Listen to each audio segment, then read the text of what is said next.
Ng'ennaku z'omwezi 2 mu mwezi gwa Desemba omwaka oguwedde kampuni enkozi y'emifaliso mu Abaali eya Graceful Matrix yakwata omuliro yonna n'ebengeya nga kw'otadde n'ekizimbe kampuni eno mwe yali ekolera ekyaddirira kwe kuwummuza abakozi abaali basoba mu 7.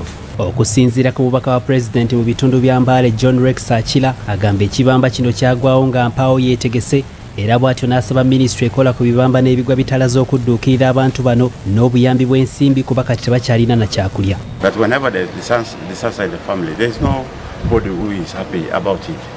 There are about 700 people here who were employed, who have lost now their jobs suddenly.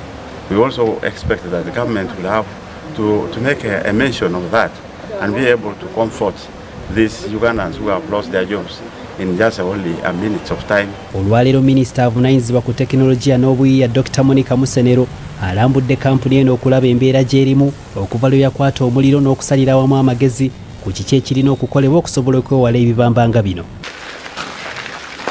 Kizuuliddwa nti ekibangirizi ky'amakolero kyonna ne kampuni eno mweri tewali kifo kiyambako mu kuzikiza omuliro, bw'atyo n'asaba bannannyini makolero okulowooza ku nsonga eno wamu ne gavumenti okulaba ng'eteekawo ekifo ekisobola okuyambako mu mbeera nga waliwo omuliro ogukutte ekkolero lyonna. Planning yaffe tulina okugyongeramu kati okugyongeramu amaanyi okulowooza ku bintu nga bino netolodde ekifo ndowooza twalinamuko oversight planning tetulina kyebayita water hydrant ebifo ezo pipes ezifulumiramu amaazi amangi zibeeraawo ku nguudo nga water truck bwejja wano erino ekipipe kyekola ki kyekonecting amazzi ne gaba nga gayingira mangu. Era kizuuliddwa nti poliisi yonna mu kibuga Mbale erina ekimotoka ekizikiza omuliro kimu kyokka nga n'ebikozesebwa mu kuzikiza omuliro bitono ddala, era bw'atyo Dr. Musenero n'asaba ensonga eno naye erowoozebweko mu bunnambiro.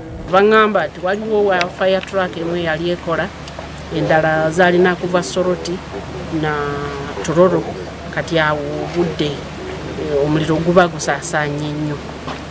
Neyo ripooti nayo ngenda gitwala gavumenti erabe kyekola kwongeramu amaanyi engeri y'okulwanyisa emiriro, kubanga kati tulina factories nnyingi. Factory bwe ziba zikola ziba zirimu ebintu bingi ebikwata omuliro. Kino ajjukirwa nti guno si gwe mulundi ogusoose kampuni eno okufuna enjega efaananako bw'eti, wabula nga ne mu mwezi ogw'omusanvu omwaka oguwedde amataba agaasalako Mbale agaafiiramu abantu abasukka mu 29 gaakosa nnyo ekkolero lino era bingi ebyayonoonebwa omuli ebyuma, emifaliso wamu n'ebikozesebwa mu kukola emifaliso.